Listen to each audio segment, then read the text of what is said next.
Assalamualaikum warahmatullahi wabarakatuh. Pada mata kuliah di Ide Kreatif dan Kewirausahaan ini, untuk pertemuan kelima dan keenam, kita akan membahas inspirasi dan peluang usaha. Kita akan bagi subbabnya untuk pertemuan 5 dan juga keenam.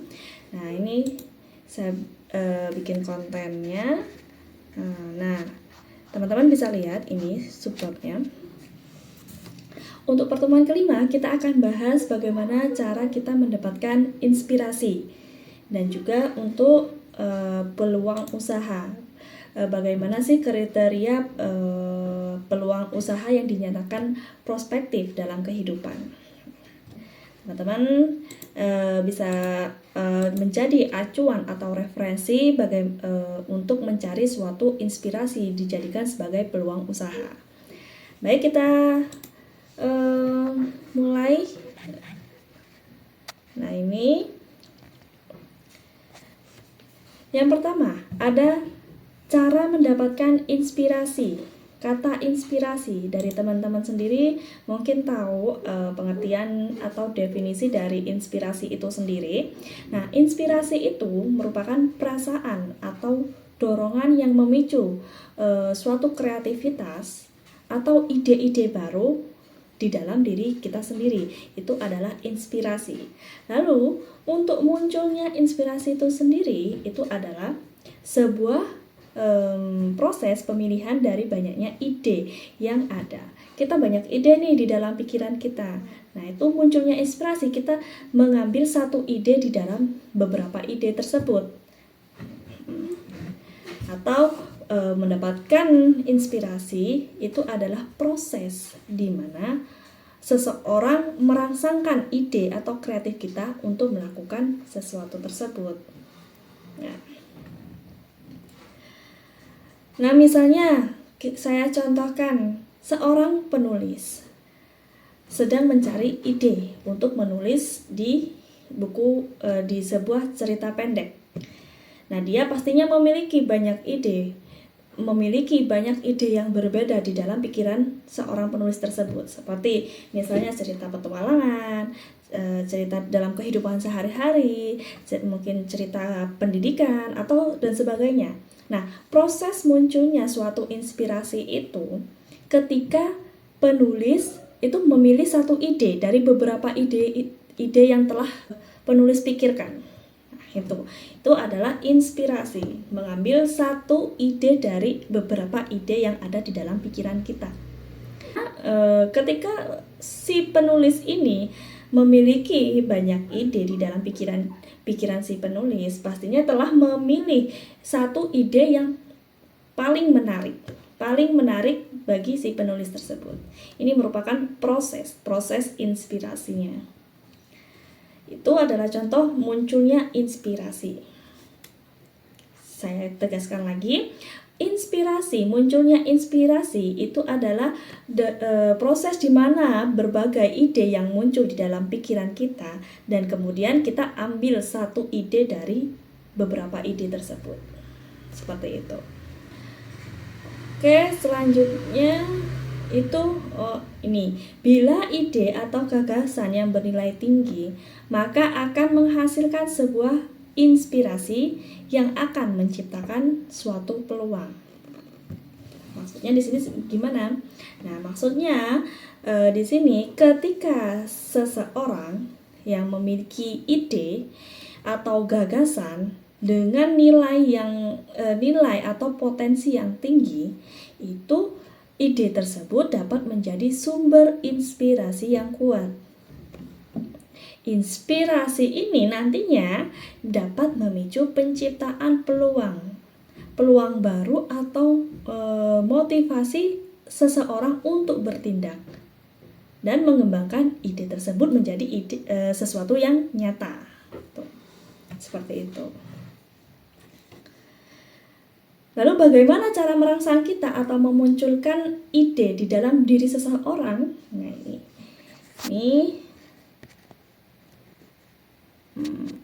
ini ada sumber inspirasi. Ini ada 10.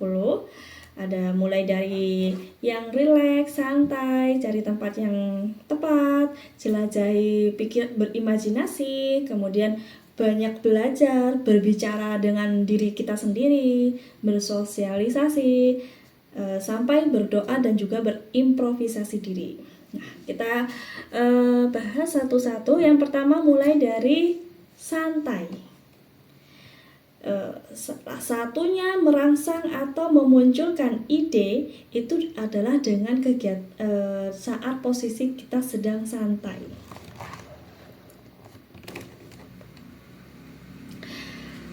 Santai, yang dimaksud santai ini mengistirahatkan diri dengan santai. Ini bisa membantu pikiran kita untuk menjadi lebih tenang dan menerima inspirasi tanpa adanya tekanan. Nah, yang kedua, mencari tempat yang tepat. Jika teman-teman berada di tempat yang misalnya tingkat kegaduhan yang tinggi, pastinya akan sulit untuk menemukan inspirasi. Artinya konsentrasi teman-teman bisa terpecah belah. Nah, tempat yang nyaman dan bebas dari gangguan ini bisa membantu fokus dan juga memikirkan pemikiran yang lebih kreatif. Selanjutnya, berimajinasi, menjelajah pikiran diri kita sendiri. Menggunakan imajinasi kita untuk bermain-main dengan ide-ide baru. Ini pikiran kreatif seringkali dimulai dengan adanya imajinasi yang ada di dalam diri kita. Seperti itu. Selanjutnya banyak belajar. Pengetahuan baru dan juga pengalaman ini bisa membuka pintu untuk mendapatkan ide-ide yang lebih kreatif. Belajar secara terus-menerus ini akan memperkaya pengetahuan kita, memperkaya wawasan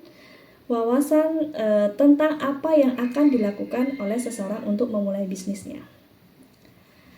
Selanjutnya ada berbicara dengan diri sendiri. Oke. Berbicara ini menciptakan dialog dalam pikiran kita. Ini bisa membantu teman-teman bisa merenungi dan juga menggali ide-ide yang mungkin tersembunyi di dalam pikiran teman-teman. Yang keenam, berkomunikasi atau bersosialisasi. Intinya berinteraksi dengan orang lain, berdiskusi atau mendengarkan sudut pandang dari orang yang berbeda, tidak hanya di dalam diri kita sendiri. Pastinya nantinya kita mendapatkan inspirasi baru. Ada motto seperti ini, sharing is caring. Nah, ketika kita melakukan sharing dengan seseorang, kita melihat sudut pandang dari orang tersebut, pastinya kita akan mendapatkan suatu inspirasi baru. Pasti membawa ilmu baru atau wawasan baru dari orang tersebut. Entah itu baik hal sekecil ataupun nilainya kecil ataupun besar, pasti kita akan membawa sesuatu ketika kita melakukan sharing dengan orang lain. Lanjut, yang selanjutnya itu ada mencatat. Nah, ketika kita sudah mendapatkan banyak ide di dalam pikiran kita, jangan lupa untuk mencatat ide-ide tersebut agar tidak lupa. Nah, mencatat baik itu di ponsel, di note ponsel, atau di buku teman-teman. Dan ada berdoa. Sebagian orang ini pastinya dengan berdoa atau merenung secara spiritual itu dapat memberikan ketenangan bagi diri seseorang tersebut dan bisa menciptakan pemikiran yang lebih jernih. Pada gilirannya ini bisa mendapatkan suatu inspirasi. Nah, kemudian ada biarkan datang sendiri. Nah, terkadang suatu inspirasi itu datang dengan sendirinya, secara kebetulan, tanpa kita memaksa untuk hadir suatu inspirasi tersebut. Nah, jangan terlalu memaksa diri sendiri untuk mendapatkan suatu inspirasi, karena ini bisa menyebabkan suatu tekanan di dalam pikiran kita atau yang disebut dengan stres. Kemudian selanjutnya ada improvisasi, mengembangkan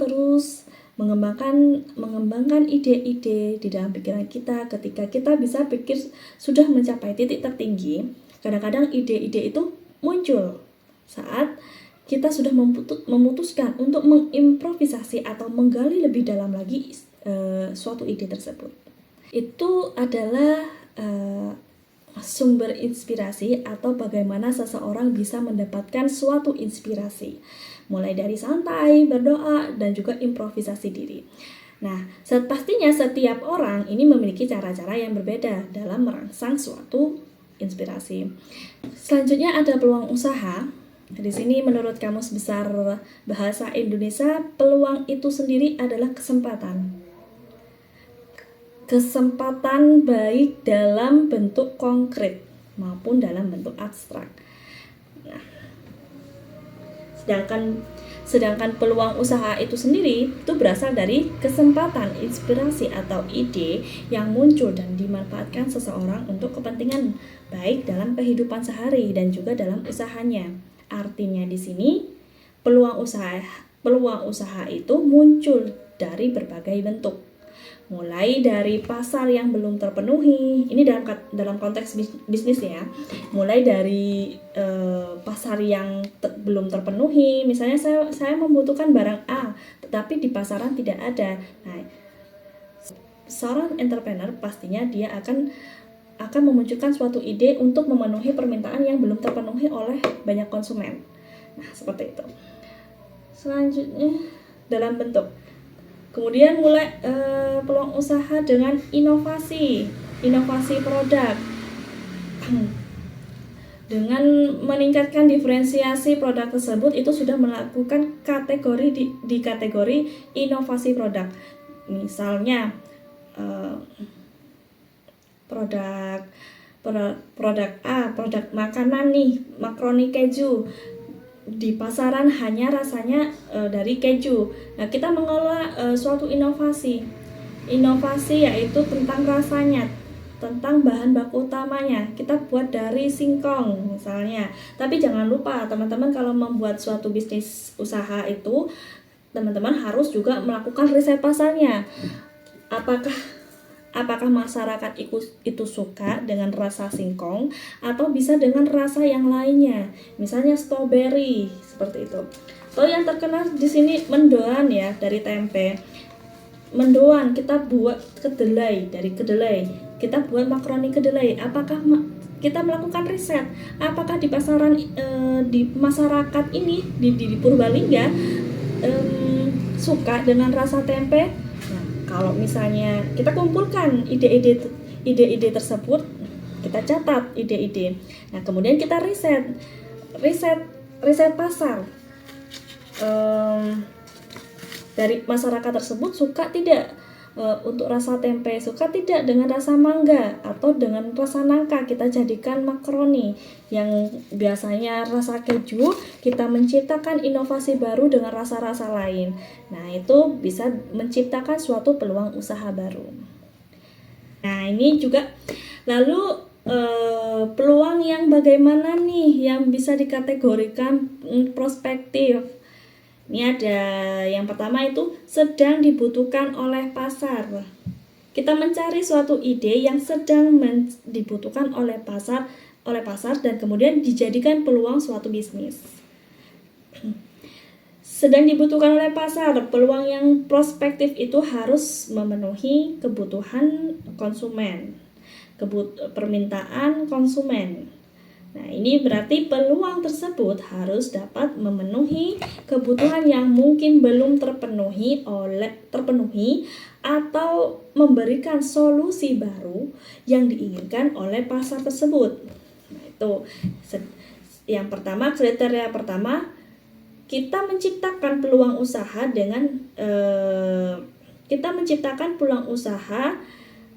dengan usaha tersebut. Produk tersebut sedang dibutuhkan oleh pasar. Yang kedua, ada benar-benar beda dan memiliki nilai tambah. Nah, ini yang namanya diferensiasi produk. Diferensiasi produk tersebut berbeda dengan produk-produk yang ada di pasaran. Entah itu memiliki nilai tambah, entah itu berbeda tapi fungsinya sama, itu sudah dikatakan diferensiasi produk atau produk tersebut berbeda. Peluang yang prospektif harus berbeda dari yang sudah ada. Ini bisa berarti peluang tersebut menawarkan manfaat yang unik, memberikan solusi yang lebih baik dibandingkan dengan yang sudah ada. Jangan menciptakan produk tapi produk tersebut mempunyai low value atau nilai yang rendah dibandingkan dengan produk yang sudah ada. Jadi kita harus menciptakan produk dengan menciptakan nilai tambah yang ada produk tersebut. Selanjutnya, ada memecahkan masalah atau kesulitan yang sedang dihadapi oleh pasar. Peluang yang prospektif harus mengatasi masalah atau kesulitan yang sedang dihadapi oleh pasar. Peluang tersebut harus mampu memberikan solusi yang efektif dan juga memenuhi kebutuhan yang belum terpenuhi. Yang keempat, memberi keuntungan yang real. Nah, ini bisa memberikan keuntungan yang nyata bagi penggunanya atau konsumen. Ini bisa berupa keuntungan finansial, keuntungan dari sisi kenyamanan, atau manfaat yang lain yang lebih signifikan dibandingkan dengan produk yang ada. Selanjutnya ada yang kelima, temuan yang orisinil atau dari inovatif. Artinya di sini peluang tersebut menawarkan sesuatu yang baru, berbeda atau memiliki pendekatan yang unik dalam memenuhi kebutuhan pasar. Yang keenam, menyempurnakan yang sebelumnya. Nah, ini menambahkan nilai sama halnya dengan menambahkan nilai yang ada di dalam produk tersebut.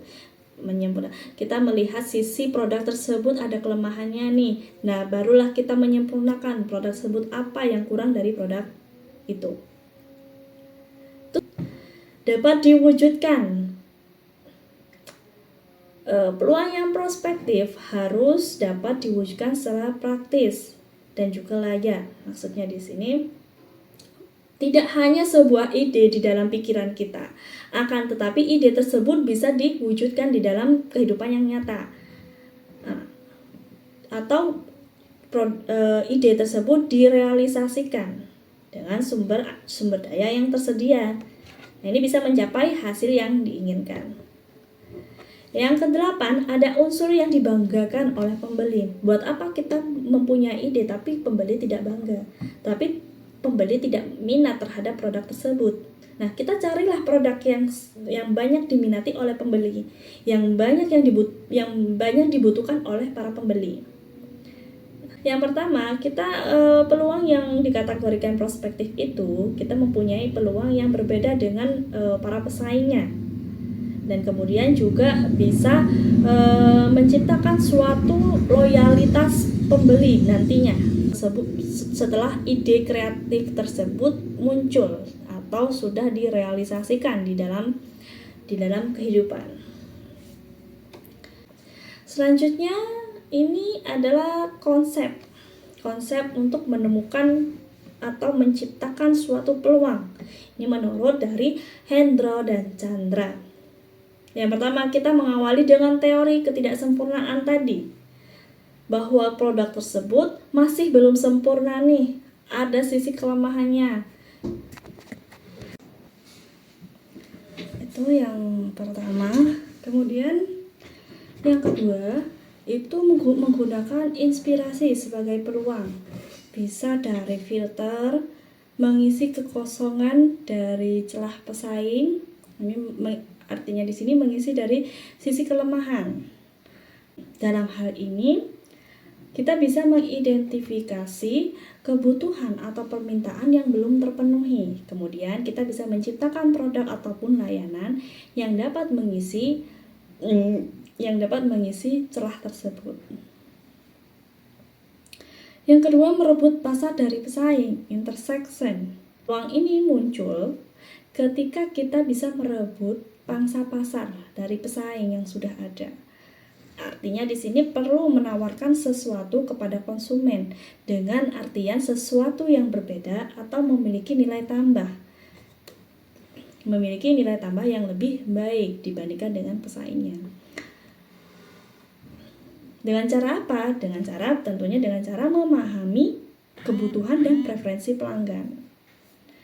Ini bisa mengembangkan strategi pemasaran dan juga produk yang bisa menarik pelanggan untuk membeli tempat kita dibandingkan di tempat pesaingnya. Kemudian kompatibel, melengkapi ketidaksempurnaan pasar. Peluang muncul ketika ada ketidakseimbangan, ketika ada ketidaksempurnaan atau kekurangan di dalam pasar yang bisa kita perbaiki dan juga kita lengkapi. Dengan mengidentifikasi masalah atau kekurangan yang ada di dalam suatu produk, ini kita bisa mengembangkan solusi yang lebih baik. Mengembangkan solusi yang lebih lengkap terhadap produk tersebut. Menggantikan posisi yang ada dari pesaing, replacement. Menggantikan posisi pesaing yang sudah ada dengan produk yang lebih baik dan juga inovatif. Ya, pada intinya kita harus mengimprovisasi produk tersebut dari pesaingnya, baik itu dari sisi filter, intersection, compatible, replacement, dan destroyer. Pastinya harus membuat suatu bisnis tersebut berbeda dengan yang lainnya, karena itu sangat penting sekali. Ketika kita sama dengan market leadernya, pastinya kita akan berada di posisi yang bawah. Kita buatlah sesuatu yang berbeda dari market leadernya, baik itu dari sisi layanan. Misalnya di market leader tersebut tidak bisa melakukan COD, buatlah bisnis yang bisa menerapkan COD. Kita atur strategi, itu termasuk dalam strategi pemasarannya. Dia mengenai inspirasi sebagai peluang, baik itu sebagai filter, intersection, compatible, maupun replacement dan destroyer. Nah, pada intinya ketika kita memahami tentang pasar dan juga pesaing, kita bisa mengembangkan strategi yang efektif dalam memanfaatkan peluang-peluang. Selanjutnya kita membuat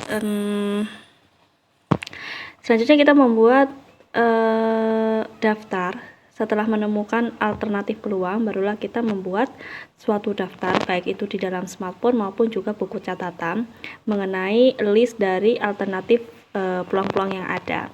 Dari itu kemudian kita bisa memilih peluang yang berpotensi maksimal 3. Kalau misalnya alternatif peluangnya hanya 3, kita bisa memilih alternatif 2 dan 1 nantinya itu sebagai peluang yang paling berpotensi. Tentunya sebelum memilih 3 peluang tersebut, kita sudah melakukan riset pasar dan juga melakukan riset pesaing. Setelah kita memilih satu, tadi kita membuat tulisan sehingga kita bisa selalu melihat catatan tersebut. Tambahkan juga kata-kata yang bisa memotivasi. Yang ke-8 itu mengambil keputusan yang smart tanpa harus menjadi orang yang risk taker. Risk taker ini melibatkan resiko untuk mencapai tujuan tertentu. Tetapi di dalam suatu peluang pastinya terdapat suatu resiko. Nah, untuk seorang yang smart ini, kita harus meminimalkan resiko tersebut. Bisa menjadi low risk daripada high risk. Nah, Selanjutnya untuk yang 9 kita harus menghindari rasa takut untuk mencoba. Nah, kita tidak boleh takut untuk mencoba dalam suatu bisnis. Mencoba hal-hal baru itu adalah bagian yang terpenting untuk mengembangkan bisnis dan juga bisa mencapai suatu kesuksesan. Di dalam suatu bisnis yang terus berubah, pastinya penting kita harus bisa beradaptasi dan juga bisa mengikuti perkembangan tren dan juga kebutuhan pasar. Dan dengan mencoba hal-hal baru ini, kita pastinya bisa menemukan peluang baru dan juga bisa menemukan strategi yang efektif untuk mengembangkan bisnis. Yang ke-10 itu ada meningkatkan rasa kepercayaan diri dan juga terus berinovasi dan bisa memulai untuk menciptakan peluang-peluang kecil tersebut menjadi suatu bisnis. Di sini ada beberapa kegagalan dari sebuah peluang. Yang pertama, tidak segera mengambil keputusan. Maksudnya ini peluang itu lewat begitu saja. Terkadang kita sadari atau bahkan kita tidak sadari. Hanya sebuah pemikiran, tidak ada suatu tindakan lebih lanjut. Nah, yang kedua, waktunya sudah terlewat atau kadaluarsa dan juga tidak efektif lagi. Peluang tersebut memiliki waktu dan juga masa, kadang bisa saja singkat dan juga bisa lama. Jadi teman-teman bisa melihat apakah kita harus mengambil keputusan sekarang atau nanti. Nah, yang ketiga ada survei tidak akurat. Ini hanya berdasarkan persepsi saja. Kadang kita telah siap dan juga waktu juga sudah tepat, namun survei yang kita lakukan itu tidak akurat. Apa yang kita pikirkan itu salah dan juga tidak sesuai dengan kondisi pasarnya. Ini yang bisa membuat peluang itu menjadi tidak akurat atau meleset. Selanjutnya itu diambil orang. Jangan pernah menganggap bahwa kita itu adalah orang yang pertama, sehingga kita bisa merasa aman dan juga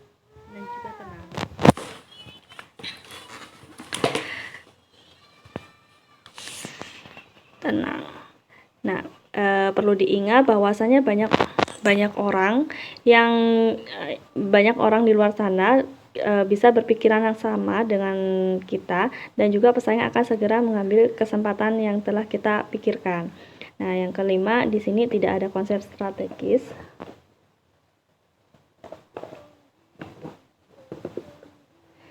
Tidak ada konsep strategis yang jelas. Hal ini bisa mengakibatkan usaha kita itu sulit berkembang. Jadi untuk yang kelima itu tidak ada konsep strategis yang jelas. Nah, ini bisa mengakibatkan usaha sulit berkembang. Nah, saat kita mendapatkan suatu peluang, memang rasanya sangat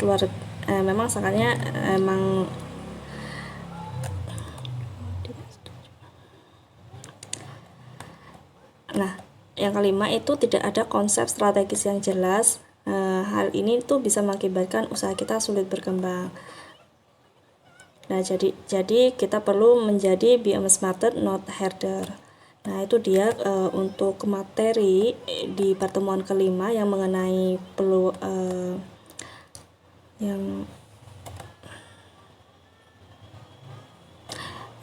materi kelima mengenai inspirasi dan peluang usaha. Untuk selanjutnya kita bahas di pertemuan yang keenam. Apabila ada yang perlu didiskusikan bisa di chat grup maupun di kolom komentar. Nah, saya pamit undur diri. Wassalamualaikum warahmatullahi wabarakatuh.